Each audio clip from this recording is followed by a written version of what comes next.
I want to start by saying how much I love it here. It's really been an amazing 2 days, and before I came, looking on the website and getting to know the university, the strategic plan, the master plan, everything that's happening, it's really lived up to my expectations, largely because of the people, and particularly the search committee and everyone I've met. So I was excited coming. I'm really excited now about this opportunity. And so I just want to make sure you can hear me. So, okay, great. So my mother's husband is one of my favorite people in the world, but he tells the same story about 10 times.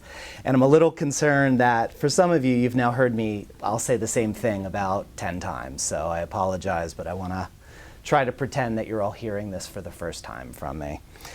So what my plan is to do is to tell you about what I see as the challenges, and I'm a little concerned about just that word. I think the challenges and opportunities that we have in the liberal arts and sciences. And in the context of these 4 challenges that I want to talk about, I will give you a sense of the things that I think are important and also a little bit about my background. So instead of telling you that first, I'm trying to weave it into the talk.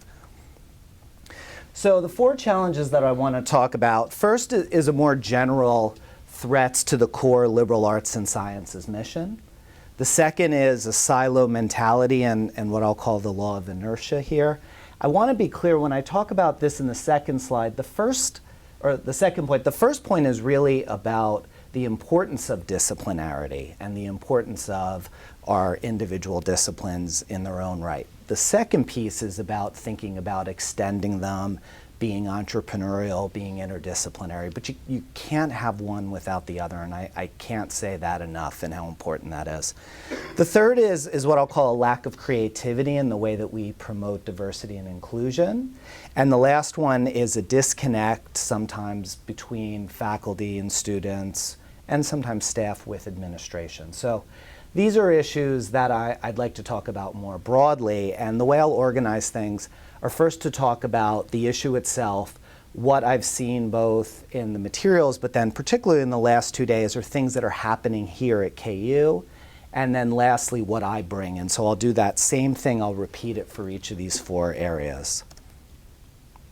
So in terms of the threats to the core liberal arts and sciences mission, the first thing, again, I'll just kind of keep coming back to this, is this sometimes misunderstanding about the importance of our disciplines in their own right, the importance of creativity, the importance of the things you learn in the liberal arts and sciences. And these are not just things that, I mean, traditionally I think we think of these as things that the liberal arts and sciences faculty say, but now these are things that employers are saying. These are things that that students who have gone through these programs and maybe have taken jobs in very different areas go back and point to the importance of that liberal arts and sciences education. But that misunderstanding is still there, and it impacts the way in which the pressures that we feel as faculty, the messages that we get as students, and thinking about the majors that we choose and the disciplines that we go into. I will tell you my personal story. I'm the first person to go to college in my family, and when I decided I would be a psychology major and I told my mother, she was incredibly upset because, you know, she would say I was our chance to kind of do something, and like, what are you going to do with psychology? That was like utterly frightening to her. And the problem I had at the time was I couldn't explain to her why it was important, why not only would it make me a better person, but it actually would give me job opportunities. And you know, I had this very lucky experience. My mentor at the time as an undergraduate, and I got to know him better, and he was really the person who now helps me tell this story. He was a physics major at Yale, but he was a clinical psychologist through his PhD training, and he was in love with the humanities, and he was in love with existential philosophy. And he was a scary person. I remember him as like looking like Rasputin. And I know he doesn't. He probably remembers me looking like Bart Simpson, probably. But and I would go in his office and I would sit there for hours with him. And luckily, because he was scary, a lot of other students didn't necessarily want to meet with him. And he just opened up this world to me about Kafka and about just all these aspects of thinkers and Camus and Sartre, and then in terms of sculpture and things that I had never thought about.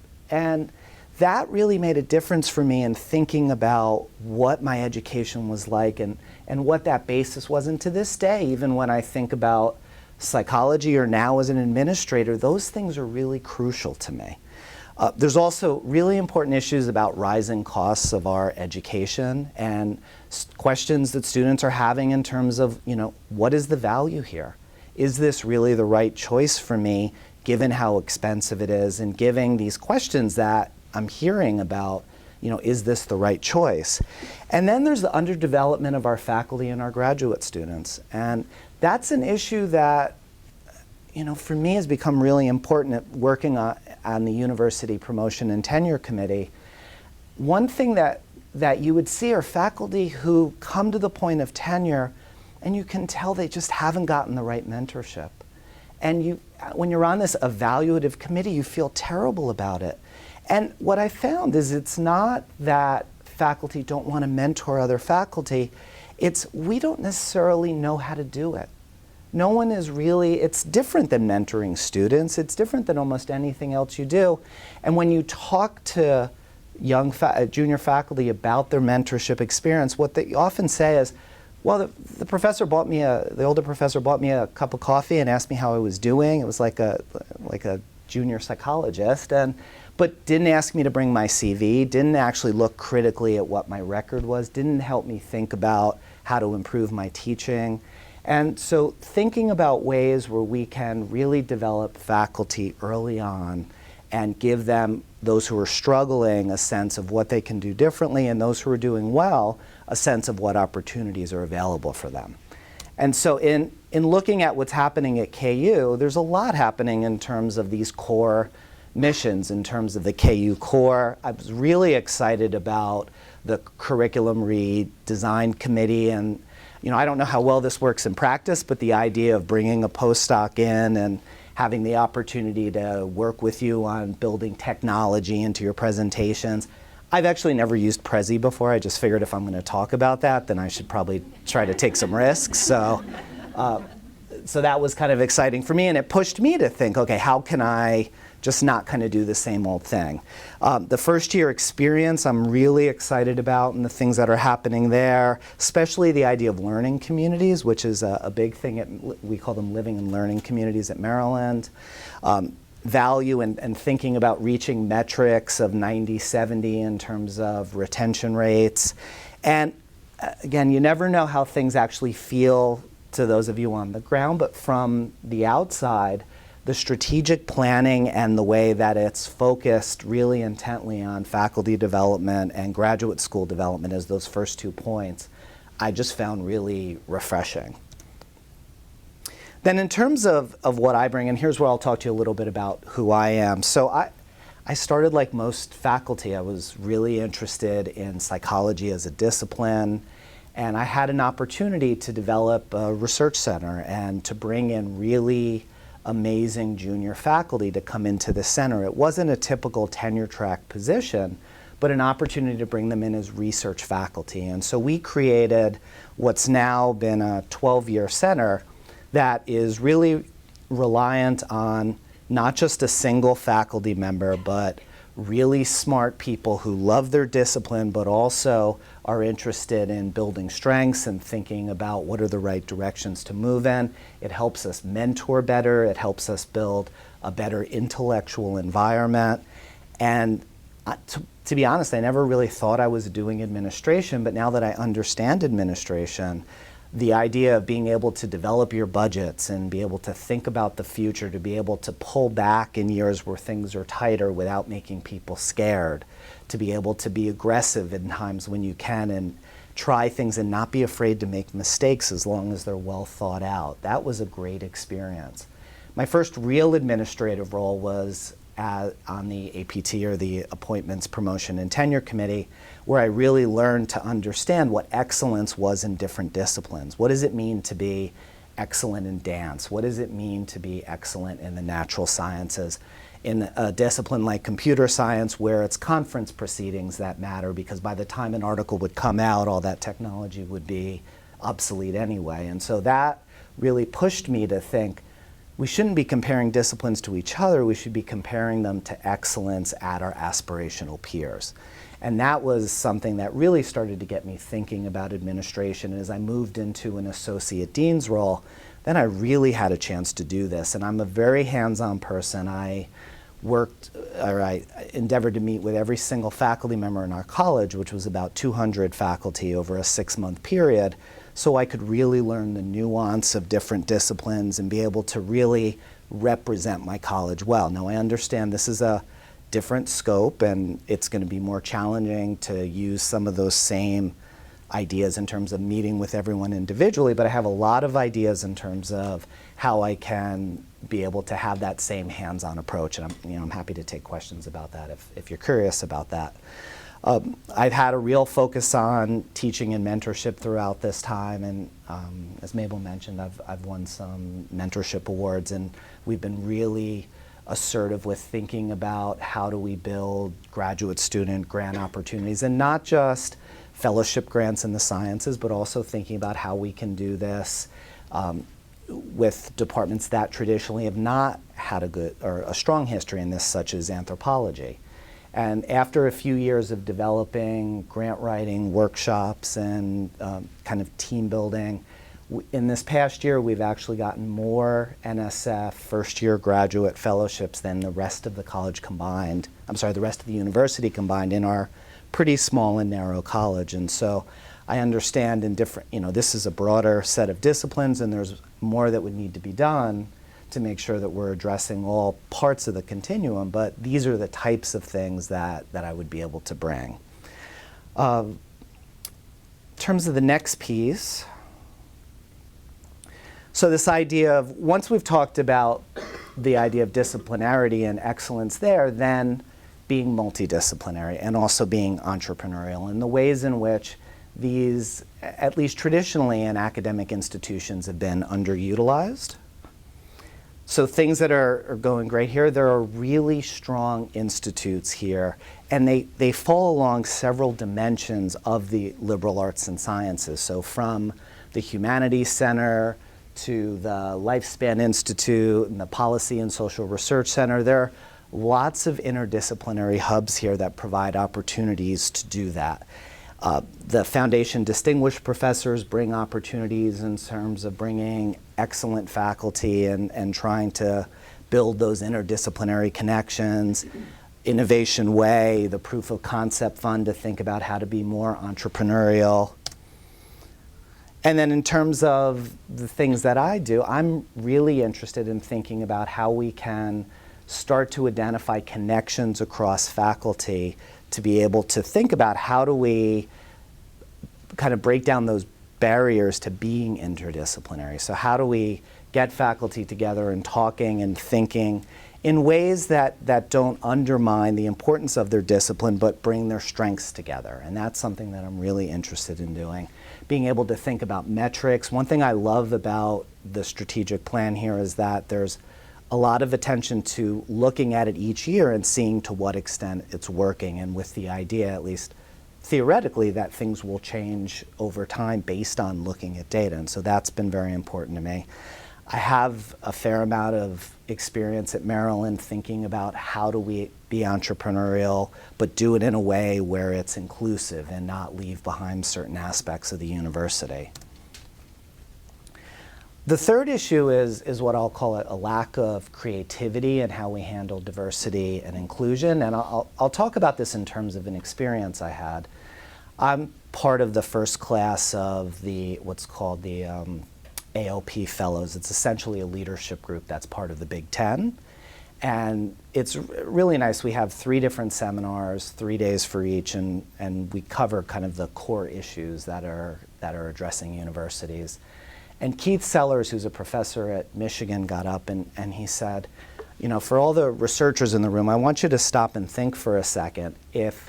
Think about the creativity you put into your research. Think about when your theory is threatened or you have data that you can't understand, think about how you're creative and you find ways to make that work, how you move in the next step, how you do exciting things with that, and then think about whether we apply this to diversity.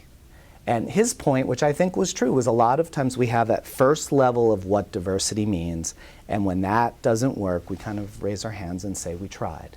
And I think what that means is really taking a step back and thinking, moving beyond just bringing students in who from underrepresented groups or faculty, but thinking about a lot of other pieces and taking a creative approach to how we address the entire continuum of diversity and inclusion.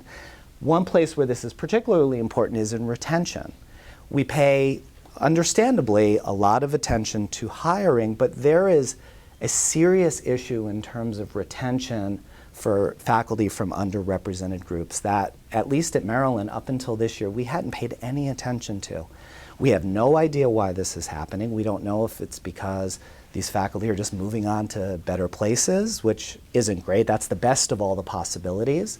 We don't know if it's because they don't feel safe or valued or comfortable in our departments and in our college. And we don't generally really understand if there's some struggles that are happening early on that we may be able to do something about. And so being creative in that regard is using data to understand where that issue is and trying to address it head on early on instead of in a reactive way after we've had people leave. It also, I think, ties to this idea of bringing in international students and scholars, which as budgets get hard, it's a place where where universities see an opportunity to bring in revenue and diversity, but if it's done without services, without attention to how this is going to be incredibly difficult for those students when they come here. My wife is from Iran, and she came here when she was 16 years old. And she has a lot of strong feelings about everything, but particularly about this, and is constantly, whenever I'll tell her we're talking about these sorts of things, just saying, you know, you can't just bring students here and expect everything to be okay. So those are some of the issues that we're dealing with. In terms of what's happening at KU, again, I'm just looking at what I see from materials, but it seems like there are a lot of efforts here. The collaboration with Haskell in terms of the undergraduate research symposium. I was really impressed with the President's Task Force on Sexual Assault. Typically, you see these sorts of things when it's reactive to something, and that wasn't necessarily clear to me. It seemed that that was something that was proactive. Okay, sorry. As I said, you can't figure quite as it seems.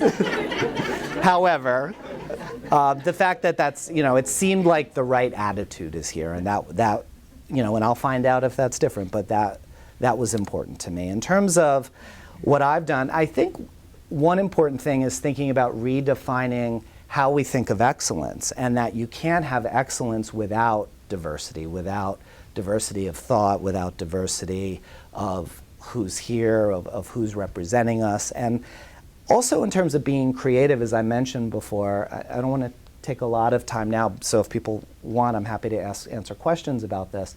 But I've talked a lot in the past 2 days about the strategies we've undertaken at Maryland, because one real important critical argument that can be made about Maryland is where we are, we should be doing much better. I mean, we're doing well in some ways, but we're not doing as well as we could be. And that requires really thinking along the chain, what's gone wrong? Where have we fallen short? Where can we be creative so that students want to come here, particularly in terms of graduate students and faculty, where we're just simply not where we need to be. And also in terms of thinking about when bringing students here internationally, being able to build the brand of KU, and in our case in terms of Maryland, in terms of it being a place that students want to come, because once you build a critical mass of students, then you start to have a better sense of being able to create those services as long as that's in place. And then the last thing, when I originally wrote this, I wrote distrust of administration, and I said, well, and again, this is not about here, but this is just generally that there is often this sense of a disconnection between faculty and administration. I can't tell you how many people have said to me, what do you want to do? Why do you want to be in administration? You know, why do you want to go to the dark side? All that other stuff. And I don't think there's always a sense of how exciting it is to be an administrator when you're with good faculty, when you have amazing undergraduates, which I've had a chance to meet with before and which I've seen here, when you have strong graduate students, when you have a mission, when you have a college that's working together. These are really exciting things, but oftentimes faculty don't necessarily get that. And part of that is they often don't have face time with their administrators. They often don't really know how to get feedback to their administrators. Usually it may happen at the end of someone's term, and it's not very useful at that point. Sometimes initiatives, maybe they just feel like they're top down, and that can feel frustrating as faculty.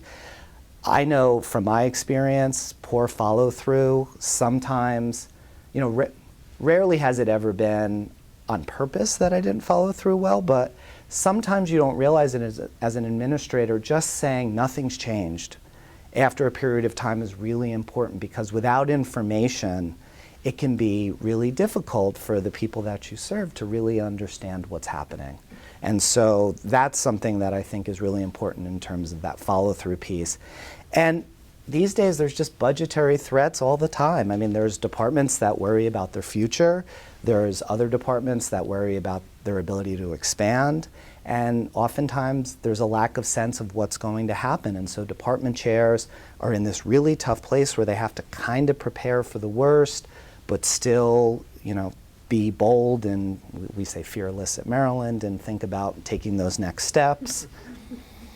And so in terms of what's happening here, I have to say I am petrified of following Danny Anderson, because this guy is, I mean, would someone please say something negative? But obviously I'm kidding about that. But it's a really strong, in fact, line of deans. You know, you actually, on the webpage, there's actually a list of the previous deans, and there's really been an amazing history of deans here. And quite frankly, that's humbling to think about, you know, the opportunity to potentially be a part of that. I believe, from what I'm reading, there is a lot of stakeholder role in the strategic plan, that there has been real efforts in cases where that may not have worked out as well. There's been efforts to come back to it, and I think that is incredibly important. The KU climate study, I think, is important. Anytime you can get feedback, and I love feedback, as much feedback as you can get is very important. And then in terms of budget support, the fundraising campaign has been outstanding from what I can tell. I understand it may feel different when the changes are happening, but the efficiency that's happening and that as a goal, and to be able to use those resources is a really important thing to at least be thinking about. And the fact that you all have taken that step is an important step. In terms of what I bring here, I mean, in many ways, you know, I don't think of myself as an administrator. I think of myself as someone who is a faculty member who is in administration, and I still will always think of myself as a faculty member. I understand, you know, at some point I'll be witnessing the funeral of my research career, and that is just something that you move past when you take on a role like the size of this one. But at the same time, I'll never not think that way, and that has always been really important to me. I am really committed to FaceTime. I'm thinking about a way in which I can take faculty that have commonalities across departments, but in a similar kind of discipline, and have meetings of, say, 6 faculty where they would get a chance to meet each other and do 2-minute, 2-slide talks, where the faculty can talk about, you know, here's what I'm doing at a basic level, here's what I'm doing in terms of the application of it. It would make me stronger in terms of being able to market what faculty are doing. It would actually break down one of the biggest barriers that we have in interdisciplinary work, because what you're doing is helping faculty understand who those other options are. We've done that with graduate students, and that has actually been really exciting in terms of some of the grant work that we've done, and so I'd like to think about that in that regard also. You know, the question I keep asking everyone is, what were the things that were happening before that you don't want to see change? And that I take really seriously in terms of being reverent of what's occurred, but also being able to then move forward from that. And then the use of existing talent and resources. The associate deans really seem to get along well. They seem to be incredibly well respected within their disciplines. And within our center, we've always kind of moved to this saying of, there's with great power comes great responsibility. We think with great responsibility, there needs to be great power. And I really want to work with the associate deans and the chairs in terms of really trusting them and really letting them take the lead in ways where I think that's going to be important. So I will wrap up there. I just wanted to cover what I thought were kind of the 4 key areas, and I hope I get some really tough questions.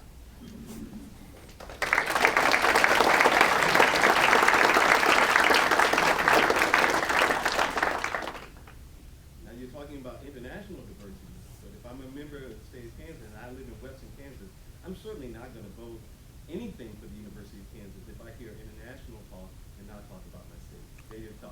Okay. All right. So I'm going to try to remember. Fundraising. Okay. So let's start with fundraising. So that is an incredibly important part of what a dean does. When you look at the budget for the college, there is not a lot of room in terms of building initiatives. That is going to be an incredibly important piece of what I would do as a dean. What the information that I'd like to get from fundraising is, where is that point at which more starts to level off?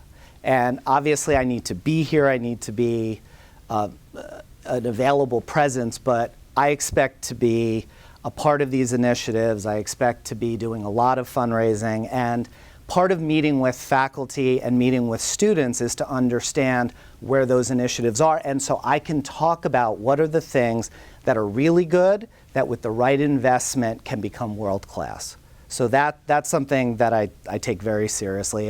It's an important piece of the budget. So then the second thing is politics. You were talking about diversity, and I dig that. When I look around the room, I dig the diversity talk, but I want to see if I were the people of Kansas. Right. Well, but I'm not sure. I mean, I mentioned international as an additional piece of diversity.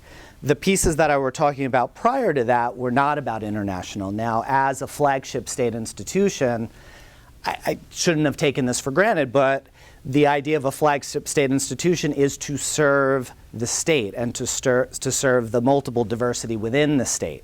And so talking about Haskell University, talking about the students that are here, my expectation is that we do our best to bring diversity broadly defined within the university. So if there's something that the way that I laid it out, that it suggested I was only thinking of international in that regard, that was certainly not my intention. But there was the third question. That's okay. Okay. All right. So I'd like to sort of tie into the attracting students part, and also your original comments about the liberal arts education. So we can all really articulate why that's important. How can we get that message across to the students that are here? Because I can tell you many cases where a student will tell me, why do I have to take the history course or the biology course or whatever? And so we know the message. How do we get that message to the students? Okay, so I think it starts first with the web, and there are some departments that have really, like dance has some great examples of faculty talking about why this is important, what are some opportunities that can come out of this. The second thing is getting employers, getting people who, when you do surveys, say we want students who, they may not use those terms, but we want students who can write, we want students who are creative, to be able to get their voice involved, bring them to campus. And I think the biggest thing is actually reaching parents. And that's in what we do in terms of outreach to parents and being able to find examples of students who have gone into a range of disciplines who have benefited from their liberal arts education. And one of the things I'd like to do is to do something, I'm thinking about the name, but like College of Liberal Arts and Sciences in 30. And that would be 30-second videos of students, faculty and alumni talking about what's great about Kansas, what they like about the college. For students, and alumni, what opportunities they had because of their liberal arts education. And for faculty, and sometimes this is hard for us, talk about what we're doing in a really consumable way in a shorter cycle. And that could be something that we could use to market and to try to get that message out. But it's a really difficult question, and I lived that question, and that was kind of why I used that example. It was only until I could give a better explanation as to where the value was that my family started to understand a little.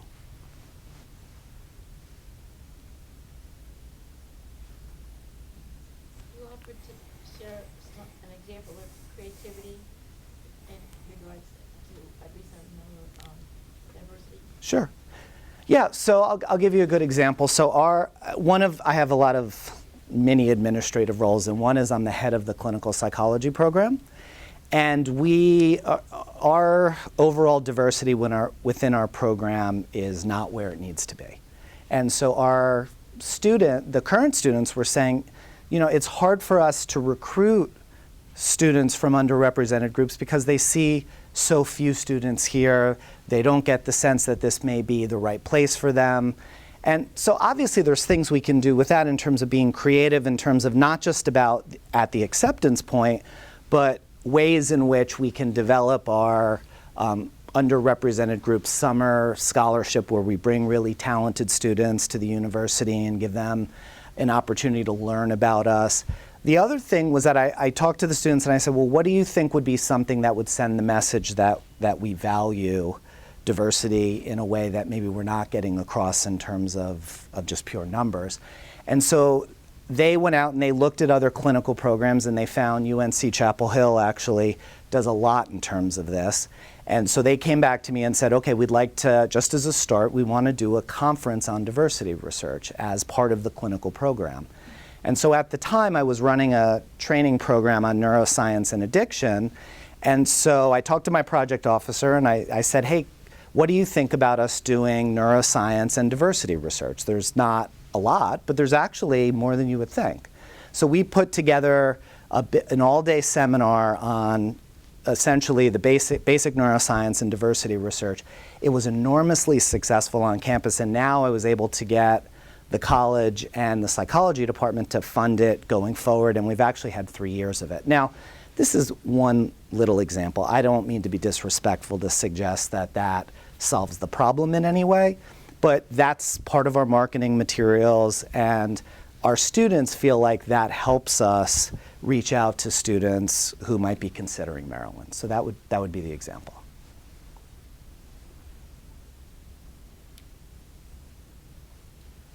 Let me let you project a bit. What is the role in your mind of online coursework for an institution such as the University of Kansas, the College of Liberal Arts and Sciences? And I'm thinking specifically not only about individual courses, but the offering of complete online degree completion program, and so on. What kind of experience have you had with that? Where do you see this issue going? So I think about moderation, first off, and thinking about that there are reasonable ways to push forward the mission using technology, reaching students who may have challenges in terms of their ability to come to campus at the times that what we might have thought of a traditional student being able to do, ways in which we can use other opportunities to build the intellectual mission. What I'm less in favor of is where these decisions are driven largely by how do we bring more money in. And so trying to find that balance is something that I think is really critical. And that's something that working with the departments and the chairs and also with students and understanding what are the ways in which we use technology that actually improves the educational mission, and what are the ways that, while it may have some economic benefits, maybe are becoming a detriment. And one thing I will say, we did a survey in our college to try to understand what was the one thing at Maryland our students felt like they didn't get as much as they'd like. And we thought what we would get is classroom teaching with tenure track faculty. And that actually didn't come up nearly as much as internship and hands-on research experiences sooner, that they felt like it was happening much later. That's not something you can often do in some of the online and other technology that brings the students away from campus. So I think if we can do it in ways that's blended, that's in moderation and thoughtful, and that we can walk away and say this helped the mission, but also maybe put us into other opportunities, then that's what I would be in favor of.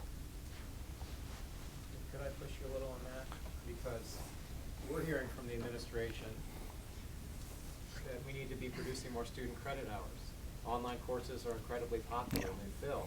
So how do you say no to that? I mean, you're talking about keeping the quality of the education going. Right. But there's a pressure to bring students in, and an online course may be. Right. Well, moderation means a few drinks every now and then. So I think a little is, and finding that balance of where, and using data back to the administration saying, okay, this is the point at which the educational mission is actually being threatened, and trying to, take some risks and figure out where that line is. And again, that's easier said than done. But getting back to the other point about things like fundraising, being able to come up with other revenue streams. Some things that, it's not all, and I don't think you're saying this, but it's not all bad. We're creating a certificate program within our center, and the goal of it is to address the fact that with the Affordable Care Act, substance use is now treated like a broken leg, and it's treated like a physical illness, and we are woefully understaffed in the community with people who treat substance use. So this is an opportunity at some level to raise resources for the center, but it's also something that we believe is going to improve the quality of treatment in the community. So there are definitely places where that can work, but I would say the answer is always data goes both ways, and if data can show that the educational mission is hurting, then that's important for the administration to hear.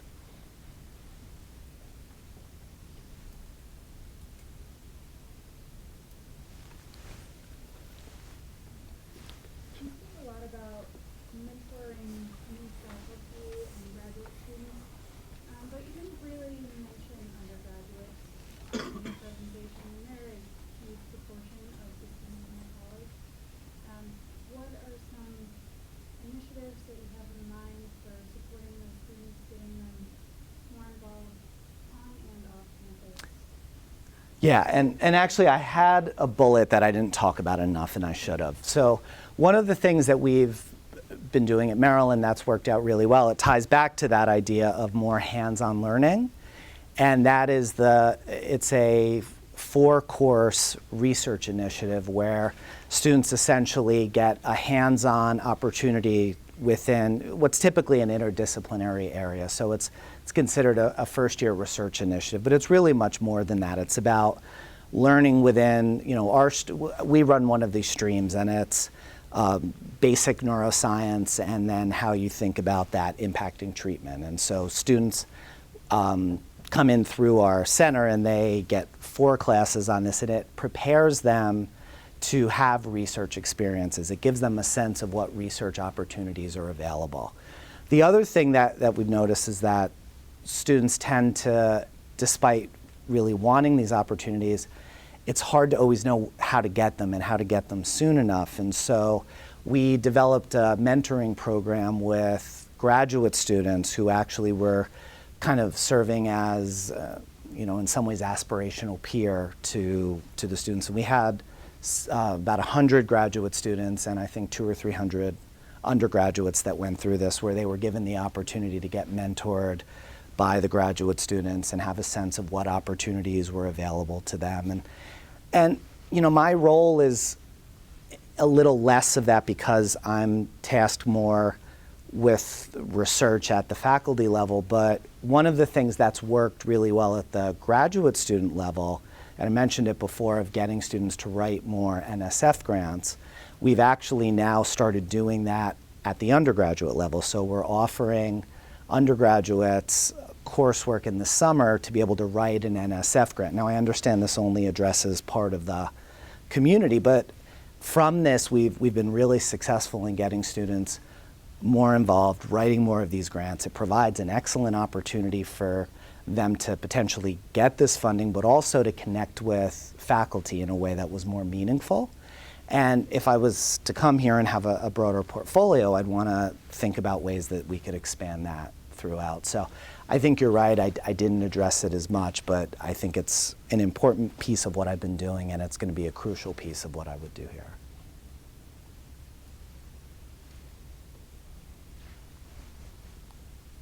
I want to follow up on the politics. Okay.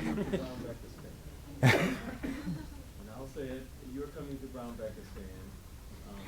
You have to deal with the state legislature as dean.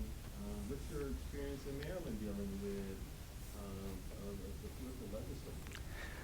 Well, up until recently, it's probably been very different than it is here. I've also done a lot of work with the American Psychological Association in terms of lobbying for mental health. But again, we only went to the Maryland delegates, and usually when we get there, they go, we know, we're on your side, thanks, we'll see you later.